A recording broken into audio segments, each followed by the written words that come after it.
ആകാശവാണി.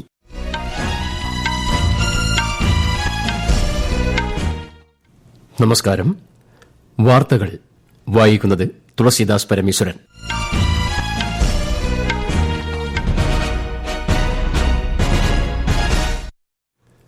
പ്രധാന വാർത്തകൾ.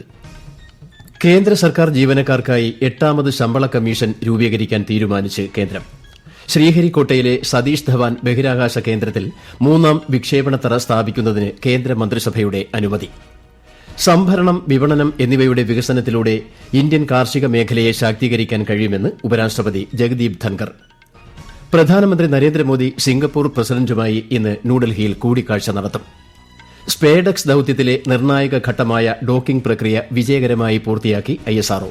അഭിനന്ദനം അറിയിച്ച് രാഷ്ട്രപതി, പ്രധാനമന്ത്രി ഉൾപ്പെടെയുള്ള പ്രമുഖർ. കേരള നിയമസഭയുടെ ബജറ്റ് സമ്മേളനത്തിന് ഗവർണറുടെ നയപ്രഖ്യാപനത്തോടെ നാളെ തുടക്കം. ഖോ-ഖോ ലോകകപ്പിൽ ഇന്ത്യൻ പുരുഷ വനിതാ ടീമുകളുടെ ക്വാർട്ടർ മത്സരങ്ങൾ ഇന്ന്. വാർത്തകൾ വിശദമായി.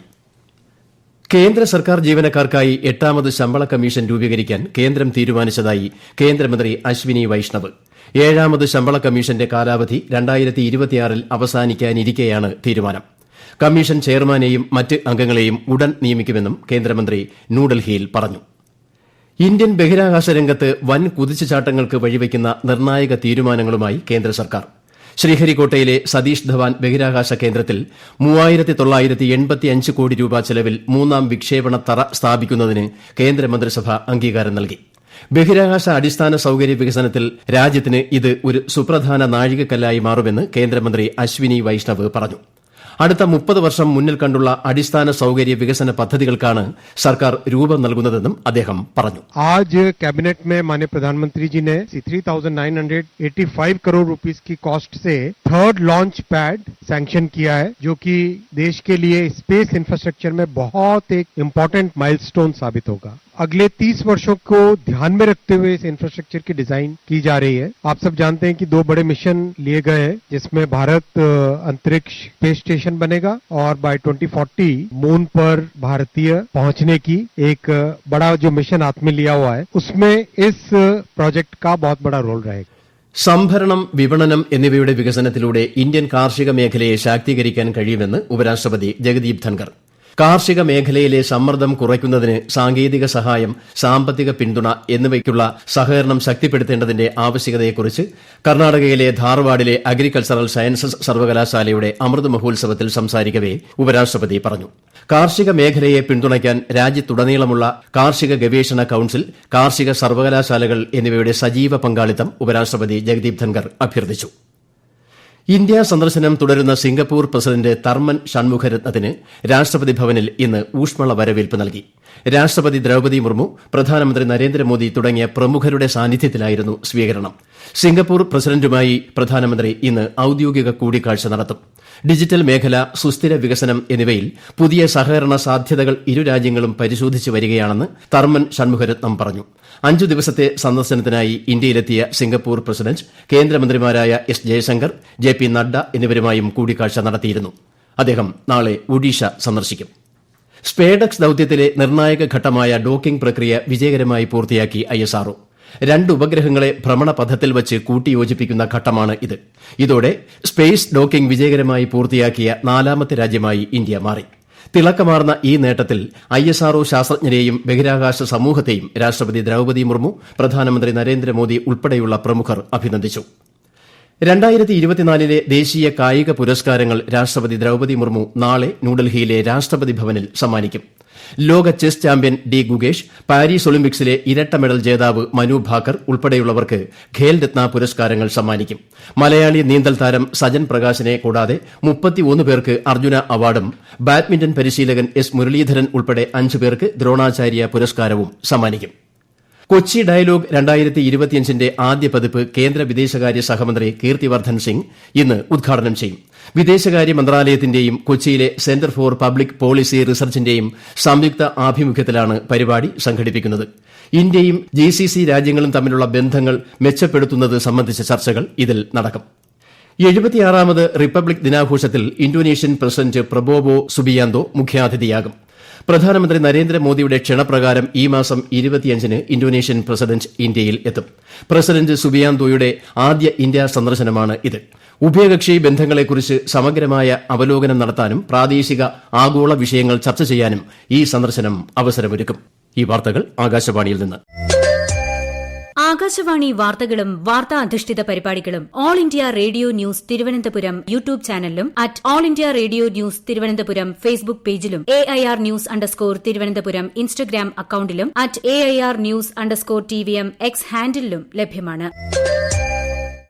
അന്താരാഷ്ട്ര യാത്രക്കാർക്ക് സുഗമവും സുരക്ഷിതവുമായ ലോകോത്തര ഇമിഗ്രേഷൻ സൌകര്യം ഉറപ്പാക്കുന്ന പരിപാടിക്ക് കേന്ദ്ര ആഭ്യന്തരമന്ത്രി അമിത്ഷാ ഇന്ന് തുടക്കമിടും. മുംബൈ, ചെന്നൈ, കൊൽക്കത്ത, ബാംഗ്ലൂർ, ഹൈദരാബാദ്, കൊച്ചി, അഹമ്മദാബാദ് വിമാനത്താവളങ്ങളിലാണ് അതിവേഗ ഇമിഗ്രേഷൻ വിശ്വസ്ത സഞ്ചാരി സംവിധാനം കേന്ദ്രമന്ത്രി ഇന്ന് ഉദ്ഘാടനം ചെയ്യുക. രാജ്യത്തെ 21 വിമാനത്താവളങ്ങളിൽ ഈ സൌകര്യം നടപ്പാക്കുവാനാണ് തീരുമാനിച്ചിരിക്കുന്നത്. കേരള നിയമസഭയുടെ ബജറ്റ് സമ്മേളനത്തിന് ഗവർണറുടെ നയപ്രഖ്യാപനത്തോടെ നാളെ തുടക്കം. ഫെബ്രുവരി 7-നാണ് സംസ്ഥാന ബജറ്റ്. മാർച്ച് 28 വരെയുള്ള കാലയളവിൽ 27 ദിവസമായിരിക്കും സഭ ചേരുക. നയപ്രഖ്യാപനത്തിന്മേലുള്ള നന്ദിപ്രമേയ ചർച്ചകൾ ജനുവരി 20 മുതൽ 22 വരെയും സംസ്ഥാന ബജറ്റിന്മേലുള്ള ചർച്ച ഫെബ്രുവരി 10 മുതൽ 12 വരെയും നടക്കും.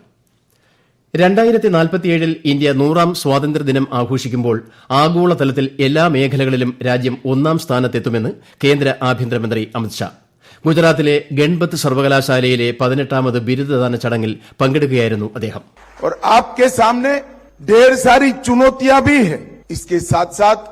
ढेर सारे मौके भी जनरेट किए हैं. नरेंद्र मोदी जी ने 10 साल के अंदर भारत को दुनिया में उत्पादन का हब बनाने का बहुत बड़ा काम समाप्त कर दिया. और जब देश उत्पादन का हब बनता है उसका सबसे बड़ा फायदा मेरे सामने बैठे हुए युवाओं को होता है और किसी को. स्किल इंडिया, डिजिटल इंडिया, ये दोनों ने യുവാओं के लिए अनेक मौके generate. Skill India, digital India തുടങ്ങിയ പദ്ധതികൾ രാജ്യത്തെ യുവാക്കൾക്ക് നിരവധി അവസരങ്ങൾ തുറന്നുകൊടുത്തെന്നും അദ്ദേഹം പറഞ്ഞു. 2025-ലെ ഖോ ലോകകപ്പിൽ ഇന്ത്യൻ പുരുഷ വനിതാ ടീമുകൾ ക്വാർട്ടറിൽ കടന്നു. ഇന്ന് ഇന്ദിരാഗാന്ധി ഇൻഡോർ സ്റ്റേഡിയത്തിൽ നടക്കുന്ന ക്വാർട്ടർ മത്സരങ്ങളിൽ ഇന്ത്യൻ വനിതാ ടീം മലേഷ്യയെയും പുരുഷ ടീം ഭൂട്ടാനെയും നേരിടും. ISL ഫുട്ബോളിൽ ഇന്ന് പഞ്ചാബ് FC മുംബൈ സിറ്റിയെ നേരിടും. ഡൽഹി ജവഹർലാൽ നെഹ്റു സ്റ്റേഡിയത്തിലാണ് മത്സരം. ഇന്ത്യയിലെ ഏറ്റവും വലിയ മൊബിലിറ്റി എക്സ്പോയായ ഭാരത് മൊബിലിറ്റി ഗ്ലോബൽ എക്സ്പോ 2025 പ്രധാനമന്ത്രി നരേന്ദ്രമോദി നാളെ രാവിലെ ന്യൂഡൽഹിയിലെ ഭാരത് മണ്ഡപത്തിൽ ഉദ്ഘാടനം ചെയ്യും. നാളെ മുതൽ ഈ മാസം 22 വരെ 3 വ്യത്യസ്ത വേദികളിലായി എക്സ്പോ നടക്കും. മുഴുവൻ മൊബിലിറ്റി മൂല്യ ശൃംഖലയെയും ഒരു കുടക്കീഴിൽ ഏകീകരിക്കുവാനാണ് എക്സ്പോ ലക്ഷ്യമിടുന്നത്. മഹാകുംഭമേളയിൽ പങ്കെടുക്കാനെത്തിയ 10 രാജ്യങ്ങളിൽ നിന്നുള്ള 21-അംഗ പ്രതിനിധി സംഘം ഇന്ന് ത്രിവേണി സംഗമത്തിൽ പുണ്യസ്നാനം നടത്തി. വിദേശകാര്യ മന്ത്രാലയത്തിന്റെ ക്ഷണപ്രകാരം പ്രതിനിധി സംഘം ഇന്നലെയാണ് എത്തിച്ചേർന്നത്. മഹാകുംഭമേള മേഖലയിൽ സംഘം പൈതൃക പര്യടനവും നടത്തി. Fiji, Finland, Guyana, Malaysia, Mauritius, Singapore, ദക്ഷിണാഫ്രിക്ക, Sri Lanka, Trinidad and Tobago, United Arab Emirates എന്നീ രാജ്യങ്ങളിൽ നിന്നുള്ള പ്രതിനിധികളാണ് അന്താരാഷ്ട്ര പ്രതിനിധി സംഘത്തിൽ ഉള്ളത്. ഗസ വെടിനിർത്തലും അനുബന്ധ ഉടമ്പടിയും സംബന്ധിച്ച ക്യാബിനറ്റ് വോട്ടെടുപ്പ് വൈകിപ്പിച്ച് ഇസ്രായേൽ. കരാറിന്റെ ചില ഭാഗങ്ങൾ ഹമാസ് ലംഘിച്ചതായി ആരോപിച്ചാണ് ഇസ്രായേലിന്റെ നടപടി. എന്നാൽ ആരോപണം നിഷേധിച്ച ഹമാസ് വെടിനിർത്തലിന് പ്രതിജ്ഞാബദ്ധമാണെന്ന് അറിയിച്ചു. പൌരന്മാർക്ക് റോഡ് സുരക്ഷ ഉറപ്പാക്കാൻ സർക്കാർ പ്രതിജ്ഞാബദ്ധമാണെന്ന് കേന്ദ്രമന്ത്രി നിതിൻ ഗഡ്കരി. റോഡ് സുരക്ഷയെക്കുറിച്ചുള്ള 2ാമത്തെ ദേശീയ കോൺക്ലേവിനെ അഭിസംബോധന ചെയ്യുകയായിരുന്നു അദ്ദേഹം. റോഡ് അപകടങ്ങളിൽ ജീവൻ നഷ്ടപ്പെടുന്നവരിൽ 66% 18-നും 45-നും ഇടയിൽ പ്രായമുള്ളവരാണ്. ഇലക്ട്രോണിക് ബ്രേക്കിംഗ് സിസ്റ്റം പോലുള്ള സാങ്കേതിക വിദ്യകൾക്ക് സർക്കാർ പ്രോത്സാഹനം നൽകുന്നുണ്ടെന്നും അദ്ദേഹം പറഞ്ഞു. പ്രധാന വാർത്തകൾ വീണ്ടും. കേന്ദ്ര സർക്കാർ ജീവനക്കാർക്കായി 8ാമത് ശമ്പള കമ്മീഷൻ രൂപീകരിക്കാൻ തീരുമാനിച്ച് കേന്ദ്രം. ശ്രീഹരിക്കോട്ടയിലെ സതീഷ് ധവാൻ ബഹിരാകാശ കേന്ദ്രത്തിൽ 3ാം വിക്ഷേപണത്തറ സ്ഥാപിക്കുന്നതിന് കേന്ദ്ര മന്ത്രിസഭയുടെ അനുമതി. സംഭരണം, വിപണനം എന്നിവയുടെ വികസനത്തിലൂടെ ഇന്ത്യൻ കാർഷിക മേഖലയെ ശാക്തീകരിക്കാൻ കഴിയുമെന്ന് ഉപരാഷ്ട്രപതി ജഗദീപ് ധൻകർ. പ്രധാനമന്ത്രി നരേന്ദ്രമോദി സിംഗപ്പൂർ പ്രസിഡന്റുമായി ഇന്ന് ന്യൂഡൽഹിയിൽ കൂടിക്കാഴ്ച നടത്തും. സ്പേഡക്സ് ദൌത്യത്തിലെ നിർണായക ഘട്ടമായ ഡോക്കിംഗ് പ്രക്രിയ വിജയകരമായി പൂർത്തിയാക്കി ISRO. അഭിനന്ദനം അറിയിച്ച് രാഷ്ട്രപതി, പ്രധാനമന്ത്രി ഉൾപ്പെടെയുള്ള പ്രമുഖർ. കേരള നിയമസഭയുടെ ബജറ്റ് സമ്മേളനത്തിന് ഗവർണറുടെ നയപ്രഖ്യാപനത്തോടെ നാളെ തുടക്കം. ഖോ ലോകകപ്പിൽ ഇന്ത്യൻ പുരുഷ വനിതാ ടീമുകളുടെ ക്വാർട്ടർ മത്സരങ്ങൾ ഇന്ന്. വാർത്തകൾ കഴിഞ്ഞു. അടുത്ത വാർത്താ പ്രക്ഷേപണം 8:35-ന്.